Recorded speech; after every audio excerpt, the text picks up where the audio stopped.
송은재 TV 시작합니다. 국민의힘의 정진석 비대위원장이 공식적으로는 처음입니다. 전당대회를 3월 초, 내년 3월 초에 열고 가장 중요한 전당대회 룰, 경선 룰을 9대1로 바꾸는 것을 생각하고 있다. 9대1 정도로 바꿔야 하지 않겠느냐. 당심 9, 민심 1. 어제 부산 지역의 당원들과 만난 자리였습니다. 물론 비공식적으로는 많은 이야기들이 있었지만 비대위원장이 당원들 앞에서 공식적으로 이야기한 것은 처음이다. 시기는 자신의 임기가 내년 3월 12일에 끝나니까 연장할 필요가 있느냐. 그래서 3월 초에 전당대회를 열자. 그 전까지 지금 조강특위라든지 지금 당무감사 해 나갈 수 있다. 시작해서 해 나가면서 새 지도부가 뽑히면 완료해도 되는 것이다. 어차피 총선을 대비해서 하는 것이다. 전당대회와는 크게 관련은 없는 것이다. 이런 얘기입니다. 가장 중요한 것이 경선 룰입니다. 전당대회 규칙입니다. 일반 반장을 뽑는데 3반 아이들이 와서 촐싹거리고 방해하고 당원들의 의사를 왜곡하고 오염시키면 되겠나. 현행 7대3 당원 투표 70%, 일반 국민 여론조사 30%. 이걸 좀 변경해야 한다. 야당 성향의 지지자들이 여론조사 참여를 해서 당원들의 의사가 왜곡될 우려가, 이게 역선택이지 않습니까? 이 역선택 우려가 있는 만큼 좀 민심 부분을 줄여야 한다. 정진석 위원장은 계속 10%를 이야기해 왔습니다. 그러니까 100% 당원 투표로 뽑는 것이 가장 깔끔한데 또 반대하는 측도 있으니까 절충점으로 10%, 9대1 지금 이야기를 한 것입니다. 정진석 비대위원장은 또 이준석이 당대표로 뽑힐 때 1년 반 전에는 책임 당원이 28만 명이었다. 그런데 지금은 78만 명, 100만 명 수준이다. 많은 당권 주자들이 책임 당원 확보에 나섰으니까 곧 100만 명에 이른다. 이건 국민정당이라는 이야기다. 책임 당원이 이렇게 많이 늘어났으니까 당심으로 해도 크게 문제가 없는 것이 아니냐. 정당 민주주의 구현을 위해서 당원들의 역할과 권한을 크게 반영하는 것이 시대적 추세 아니겠느냐, 이렇게 강조를 했습니다. 이 역선택 문제, 지금 이걸 가지고 이제 현재 뛰고 있는 당권 주자들 가운데는 9대1 정도로 하자라고 하는 정진석 위원장의 이 안에 대해서 김기현이나 권성동은 찬성을 하고 유승민, 안철수, 윤상현, 나경원은 반대를 하는 입장입니다. 현행대로 하자라고 하는 입장입니다. 지금 도대체 역선택이 얼마만큼 있느냐, 이건 과학적으로 딱 부러지게 나오지는 않습니다. 분명한 것은 역선택은 있고 역선택에 대한 선동도 있고 역선택을 하러 가자라고 하는 SNS상의 선동도 엄청나게 많이 있고 또 아예 역선택을 노리고 선거운동을 하는 것도 있었다. 특히 지금 대선 후보를 뽑는 것도 아니고, 그러니까 대선 후보를 뽑을 때는 직접적으로 우리 당 내가 지지하는 사람과 대결을 하게 될 테니까 상대편에 들어가서 약한 사람을 뽑자. 또 이건 좀 더 적극적일 수 있는데, 이건 남의 당의 당대표를 뽑는데도 역선택을 한다.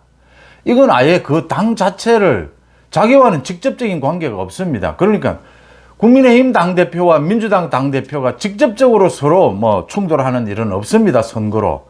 이것까지를 들어와서 역선택을 해서 상대편 당을 해코지하자. 이건 아니다라고 하는 겁니다. 여기에는 모두가 동의를 합니다. 이건 합리적이기 때문에.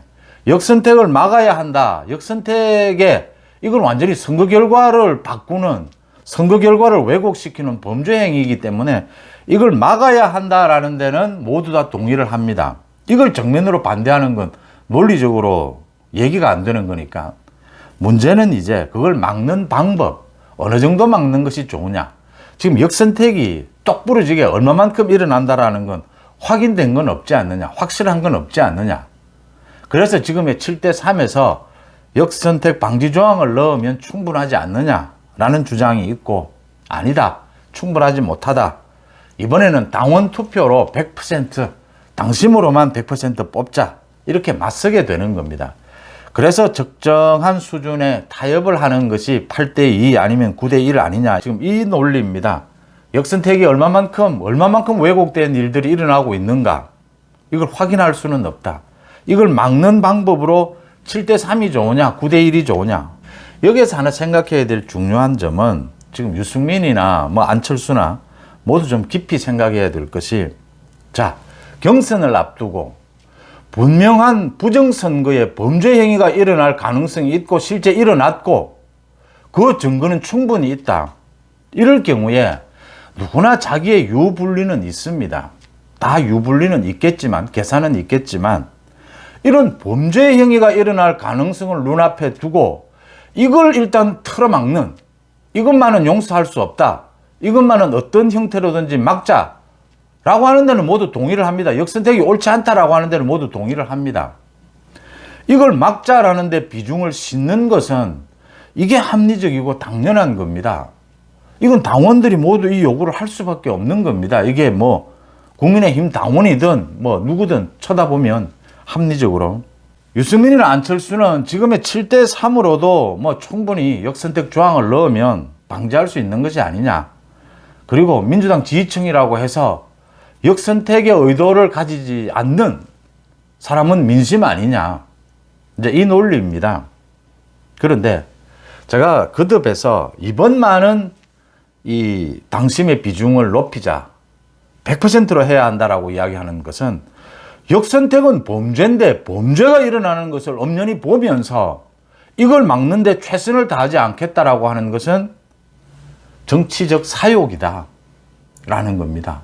유승민과 안철수가 앞으로 계속해서 이 전당대회 룰에 대해서 이 7대3으로는 부족하다, 8대2나 9대1 정도로는 올려야 한다, 그래도 끝까지 역선택을 막을 수는 없겠지만 역선택이 선거 결과에 영향을 미치는 일은 최소화시켜야 한다, 여기에 끝까지 반대를 한다면 이건 국민의힘 당원들의 뜻으로 굉장히 전당대회에서 이런 후보들은 불리해져야 한다, 또는 아예 출마하지 않아야 한다라고 하는 부분입니다.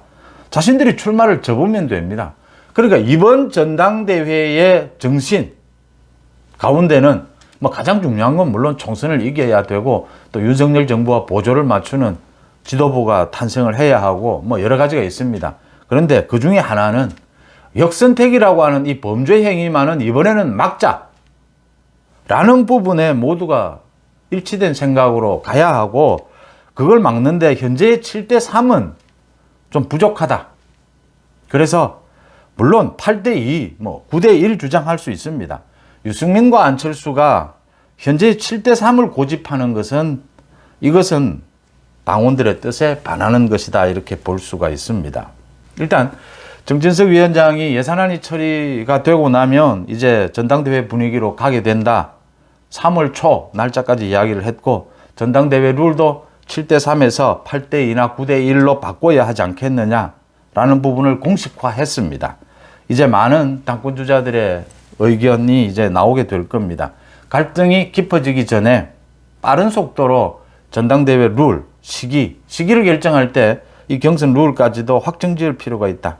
어차피 비대위에서 확정을 짓고 준비위로 가게 되면 준비위에서 하는 것보다는 비대위에서 결정을 짓는 것이 맞다라고 보입니다.